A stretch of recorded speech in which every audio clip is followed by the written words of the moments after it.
What's up YouTube, this is Tubedigga. In this video we're going to take a look at the new feature that's coming for MPC desktop software and a bit later on with an undisclosed date as yet for standalone, and that is MPC Stems. This, as you might already know, is a feature that allows you to separate different musical elements from an audio file and isolate them and use them for remixes. Now there are some well-known ones out there. There's a particular one that I use, and Akai Pro claim that this is on a par with them. I agree for the most part because I've used one of them and it is a free piece of software. It's one of the most popular ones that DJs use. A lot of hip-hop DJs use it. I'm not going to name any names, but it is far superior to any other one that I've used. I've only had this for a short while, and the examples that I'm going to show you in this video will be a mixture of, okay quality and slightly higher quality. I'm not going to be using anything that's on a par with what Andy Max used in his announcement video today. He's used a very high quality thing, and I completely understand why he's chosen to do that. What I wanted to do is challenge the algorithm that's going on here and see how well it can produce certain results considering these are poor quality recordings. And I will tell you now, off camera, I have already done that and the results are varied, but that is mostly down to those recordings not being very good. I have had some excellent results from this. So I would say it is not the feature that's struggling. It's literally, that's just going to be the case with poor quality recordings that maybe are already MP3s that have got that obvious stripped out data thing going on. It's not going to clean up those things for you. That's not what this is. It's stem separation, and the higher quality the recording is going to produce obviously a similar quality result. Before we get into it, as usual, I want to thank everyone that supports me on social media, on here, on Facebook, and particularly on Instagram, which is where I'm most active at the moment. Anyone that's bought my MPC Masterclass, if you're interested in that, all the links are in the description, plus discount codes. And if you would like private lessons with myself, my email address is tubedigga@gmail.com. That's also in the description of this video. Hit me up for anything you like. Let's take a look at stems. Let's go into sample edit, and this is where you will find stems. So let's just take a listen to this first example. Now, like I said, these are all random examples that I've just literally lifted from Spotify really quickly, and they're from my kind of favorites playlists, and they're old funk records and prog jazz or whatever, but there's a nice mixture of elements. So let's just take a listen to this first one. I can't give you any names, and these are short excerpts, and I'm trying my best to avoid any copyright flags, so I might get them, but hopefully not.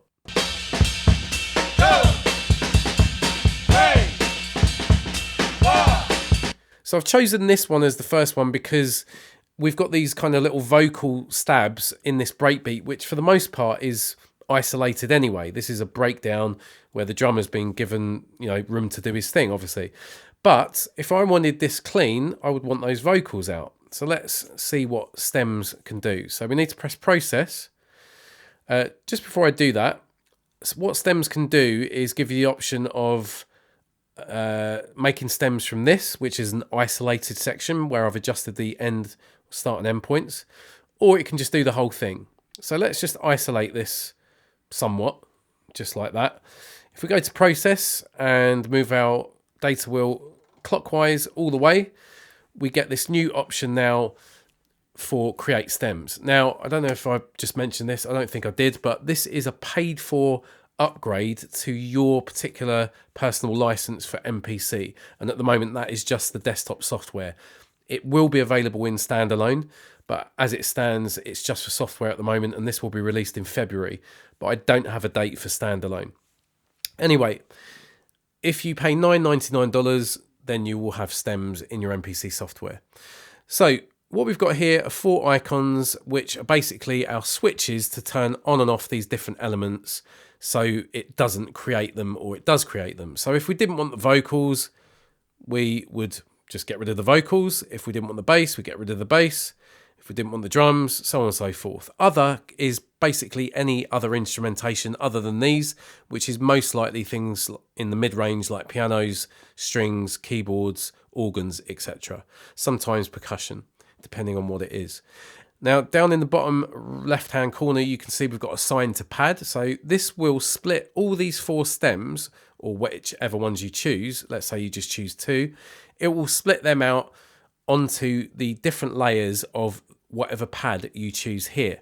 So this will split out all these 4 layers onto pad A01, and we can check those out there. We can deselect this and it won't assign them to a pad, but they will still obviously be in the RAM of this project, and we can just go into sample edit and check them there as well. So like I was saying before, we can use the trim sample, or if we deselect that, it will just create stems from the entire sample that we've got in the background. So I'm going to select both of those and press do it. Now let's see what results we get from this. It's a very short sample, so this shouldn't take too long at all. Obviously, depending on your computer's power, RAM, processor, and the length of the sample, this is going to take shorter or longer depending on those factors. So there you can see already we've got other, drums, bass. I'm just rolling my data wheel back, and vocals. It has actually got something in other, so I imagine that might be the shakers that you can hear in the drum break. Anyway, the best way to check it is to go to menu, program edit, and this is why it's now been assigned to these 4 different layers, because as you can see, if we go to the second page of our sample page, we've got our individual layer control for the level. So this means that we can isolate these simply by bringing these different levels down rather than going to individual pads. So it is quite handy that they've chosen to do it that way. You might notice now we've got this additional button up towards the top right, edit all layers. So this allows us to quickly shut these all down, switch it back off, and then go through and check each one. So this is the vocals. So let's just go to the waveform and take a look. Go! Hey! Go! Go! Hey! Ba! Ba! Ba! Okay, so we don't need those, but they would be completely usable. We could put a delay on this pad and have those echoing off. It's a completely usable element regardless of whether it's high quality or not. I mean, it's not an a cappella, so you know, we could just use this as a stab. So it's completely usable in this example. And I'm going to keep saying this throughout the whole video. If you go and watch Andy Mack's presentation video, he's used a very high quality sample and he's going to get some great results from that. I've chosen purposely to do the opposite because I'm an awkward bastard. No, it's not that. It's just because I like to challenge these things and show you guys that, you know, this is how it performs maybe in a real world situation when you've not got the most ideal conditions. So let's go to the bass. We haven't got bass because there was none in it. So it's correct. It's actually done its job. So we can delete that off that layer. I'm actually going to get rid of the vocals and other. Let's just take a listen to that. But we do need to go back to this page, shut the drums down and bring up the level for the other elements, whatever they are. Yeah, so just as I thought, it would be some kind of shaker, percussion. And that's quite nice because we could completely use this as unique percussion that we wouldn't normally get from a sample pack. We've got these little pips. We've got some kind of maybe bells or cymbals there. I mean, that is a completely usable element, no doubt. No diggity. Okay, so anyway, let's go back here, turn that down. This is the drums. The reason I chose this sample, just to reiterate on that, is because I want to see what it does to the drums when you just strip out, you know, a couple of the elements. And there were only 2 other elements, as we've just seen, the percussion and the vocal. But now we've got a completely clean version of the drums. Let's see if we can hear any of those vocals in this.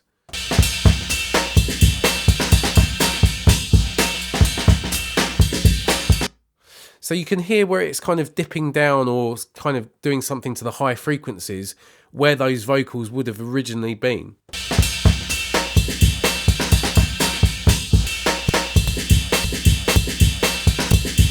It almost sounds like a phaser, but that's fine. This is a completely usable breakbeat. It's a really good one as well. I love all the bells and percussion that's going on there, and the snares. It's great. So this is perfect for me for making jungle and drum funk and breakbeat stuff. Excellent. So in this example, these drums are great. I've stripped out elements that otherwise I would have had to sit there and edit out. You know, obviously there's loads of material that I could use. And in this case, in, you know, normal life where I didn't have this facility, I would just chop out that section and use everything else. But it's really nice to not have to. And obviously, you know, we've got this kind of artifact going on here, but I actually quite like it. It's a usable effect. Excellent. I'm really happy with those results of that. So let's turn this down and we can actually go to the next sample now because we've checked all those elements. So I'm really happy with the results of that. But as said, that is, you know, making it easy for the MPC and stems. Now, let's see what this sample is.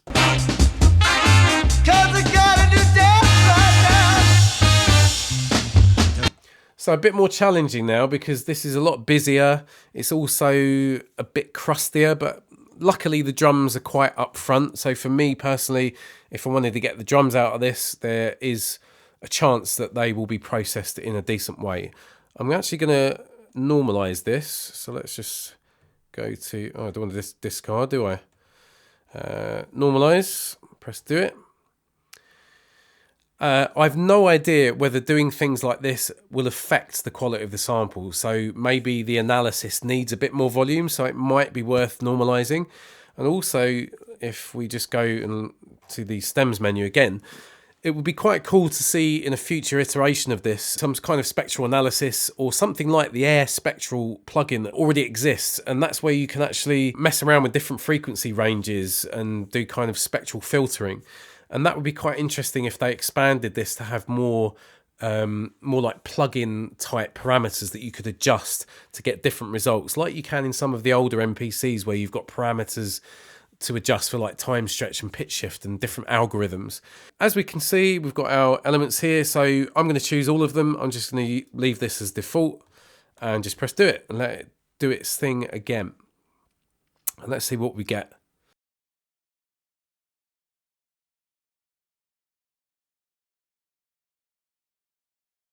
All our levels are down, which is great. So let's check the vocals of this.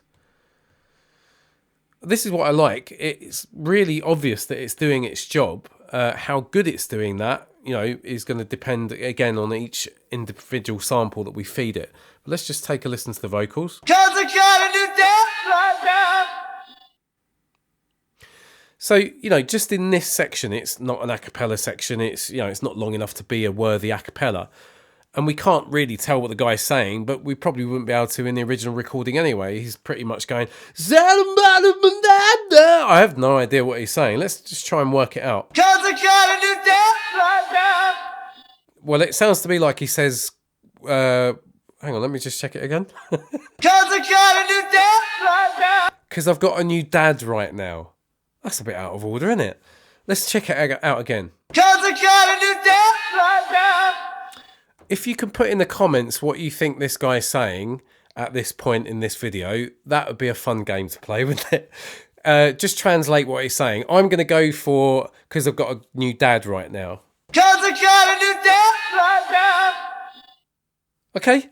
Anyway, I think it's done a pretty good job. So this is, you know, this kind of par for the course with par for the course for acapellas. You know, it's no different than anything I've heard from some of the sort of popular software out there that does this stem separation business.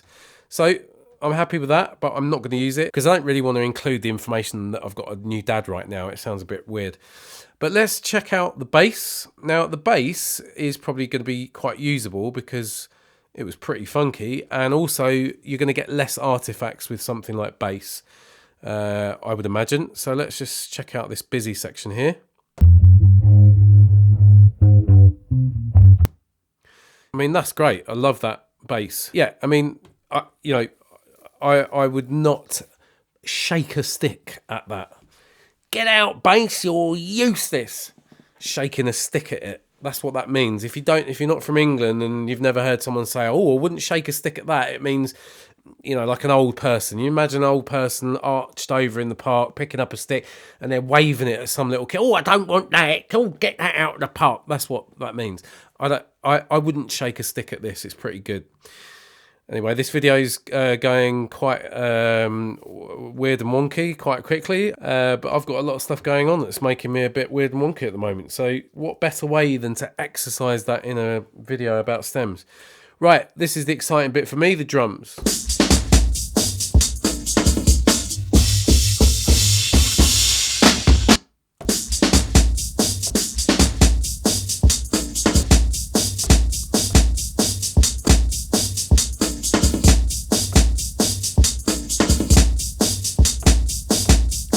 So for me, that would definitely not be a break that I could use up front as the main break. But, you know, as I keep saying, this is just one example out of many, and it's not a very good original recording. It's okay. Obviously, the bass is fine, but it's struggled with the drums a little bit here, and this is to be expected.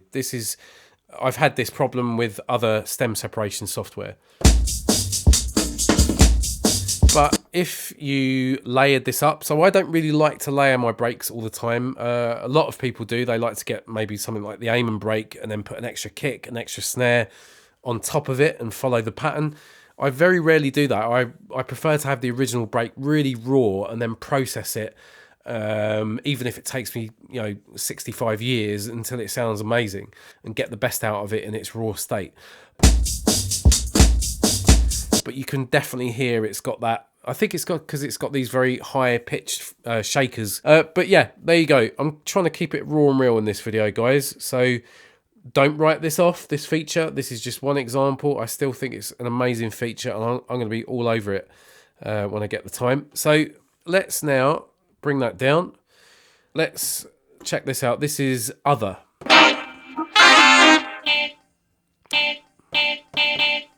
But you can take little snippets like this from this, not so great recording. So there's usable material here, but if you were to use this as a main loop right up front without doing any processing, it's usable in some regards, but not in that regard. So for this example, what do we have? We've got the vocals, which is, what was it? Cause I got a new dad right now. Because I've got a new dad right now. Yeah. So yeah, I wouldn't use that. The only thing that I would use out of this is the bass. I think the bass sounds really good in this example. So let's move to the next example, which is, I have no idea. Okay, so I've chosen this because it's got that 70s vibe, which I love. That's my kind of favourite genre to sample from. Late 60s, early 70s. Mid 70s. Let's normalize this. Let's go to process. Now I've chosen this. Let me just go back to this. Let's just have a quick listen.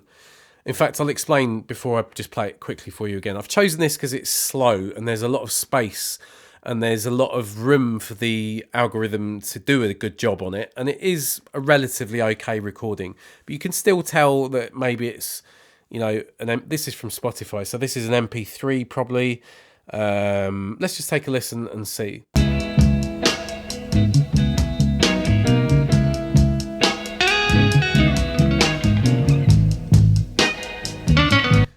The snares are beautiful, but obviously they've got this guitar pluck happening when they hit. So I think we could probably get some decent drums out of this. I think all the other elements will be quite decent as well, but let's just get on with it and see. So I'm not going to change anything in here. Let's create all the stems.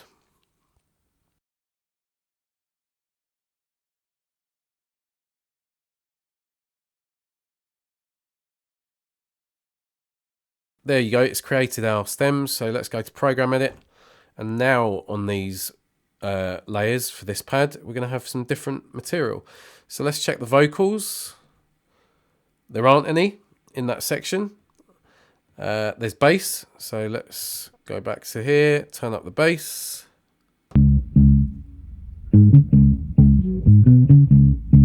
So as I suspected, the bass is absolutely perfect to use. There's nothing wrong with that at all. Let's go back to this page and let's just select a different section.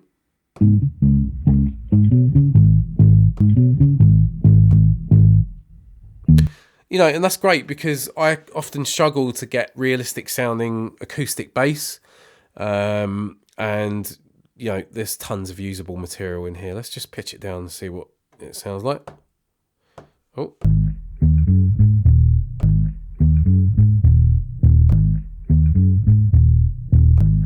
You know, just taking these little random sort of hooks and let's just smooth that attack.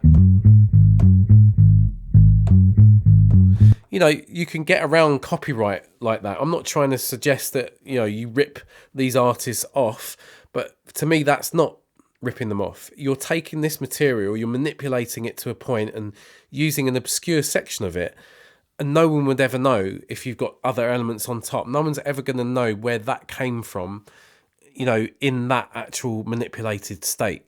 Let's shut that down. Let's check out the drums. Here's the moment of truth for my most favoured element for using this facility.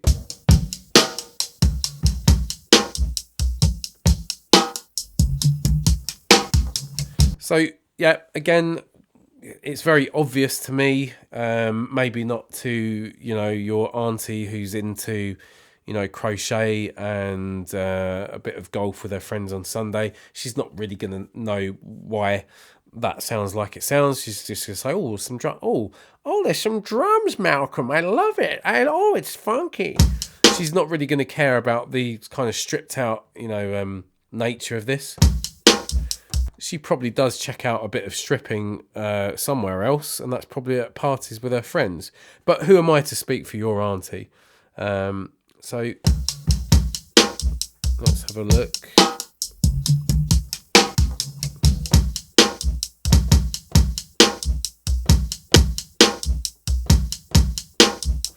I mean, yeah, it's usable. Could we put some effects on it? Let's just have a look. Let's just do a quick tap tempo on it.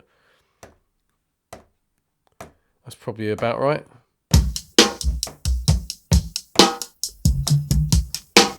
Okay, so I'm just going to quickly put this in our sequence. It's coming out at 6, 6, 6, 7. I don't like that. That's freaking me out. That's a bit superstitious about that. Let's put it to 67.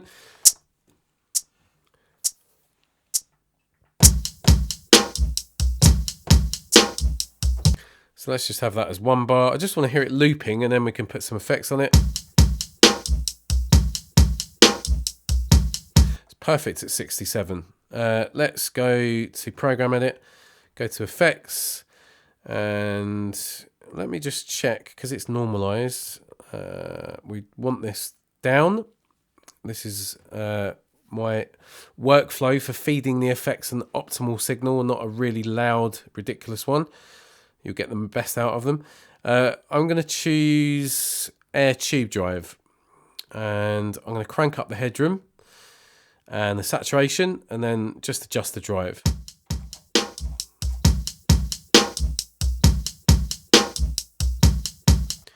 It's not bad. I think it could definitely do with something like the Air Enhancer maybe. So let's try that. And we've also got our low pass filter. Let's just try this first.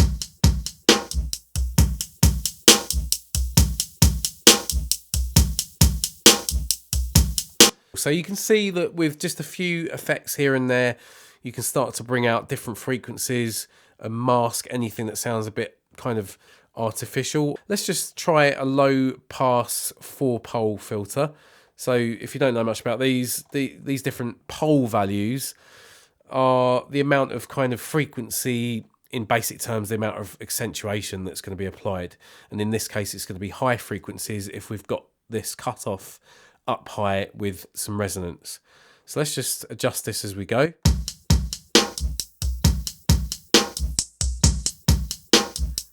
Doesn't sound very good with that on it. Let's put it at the highest one, 8.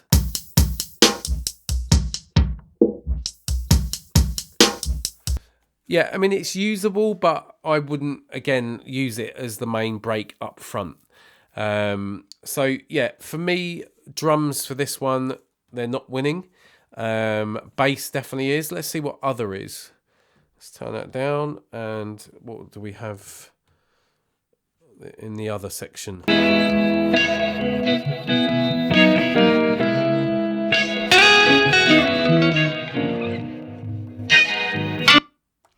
So yeah, I mean, that's completely usable. Let's say, for example, we go to channel mixer and go to returns. And let's put the air delay. I would normally use the air delay pro, but everyone's going to have air delay. Some of you might not have air delay pro, because that's something else you have to pay separately for. It's worth it. It's very good. I'm very happy with it. So let's just bring the send up for that. So that's going to send this to the delay. And let's also put this to note on, so we can just shoot out bursts of it to that delay. We need to adjust the delay time on this and the feedback. So I like to have my feedback up relatively high, about 74. And I usually use this time value for my jungle, which is quarter note dotted.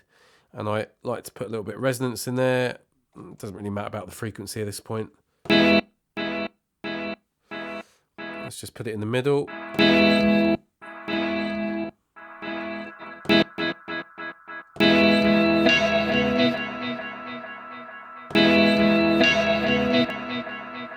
Yeah, I mean, things like that, completely usable. So as it stands, for me personally, the drums, I've yet to find, in these examples at least, some drums that I would be happy to use as a completely isolated stem. And you've got to think, drums are multiple elements in themselves. You've got different frequencies that this is having to look at within just the drum track. So you can take out the bass easy. It's in a very specific frequency range. The vocals and piano are probably making the algorithm work a bit harder because they're in the mid-range, which covers a wider range. And, you know, with drums, they're kind of spreading everywhere, aren't they? You've got a kick drum that's in the lower sort of 200 hertz, sometimes lower ranges. You've got your snares, which go from anywhere sort of like from 500 up to 1000, 1500 hertz, maybe a little bit higher. And you've got any cymbals and, you know, percussion that may be included in that drum kit bleeding into it as well. So you've got to, you know, understand that this is pretty advanced technology and it's not going to do a perfect job every time on every element. And, you know, drums are particularly tricky. So again, this is why I'm quite happy to sit there for hours digging. But these are, you know, with this particular example, these are completely usable, I would think, but not as an upfront element. Guys, when this comes out, I urge you to go and get it. I've shown it in its best and worst light, and I think that is probably the best way to sell it to you. I've not been paid to do that. I support Akai Pro when they knock out things that are really useful, and this is one of those things. They've literally just given me this build today and the opportunity to make this video, but it's proved to me time and time again in the few hours that I've had to play with it that you can get tons of stuff out of this. It's got a lot of mileage. So for $9.99, you won't be wasting your money. It's obvious, guys, you know what I mean? There's millions and millions and millions and millions of different songs out there to dip into your parents or family's CD collection, vinyl records, thrift shops, charity shops over here in the UK, if you like, Spotify, YouTube, anything. And just imagine the amount of stuff that you can get out of this. Well worth the money, guys. Good work, guys, Kai Pro. I will see you guys on the other side. Again, if you want private lessons with me, it's tubedigga@gmail.com. My courses are at courses.tubedigga.com. All the links and everything are in the description. I will see you on the next one. Please follow me on Instagram if you don't already. I'm always posting random videos of me, whether it's MPC or the Deluge or S2400 or Akai Force or anything else. And I'll see you on the next one. Happy New Year and peace out.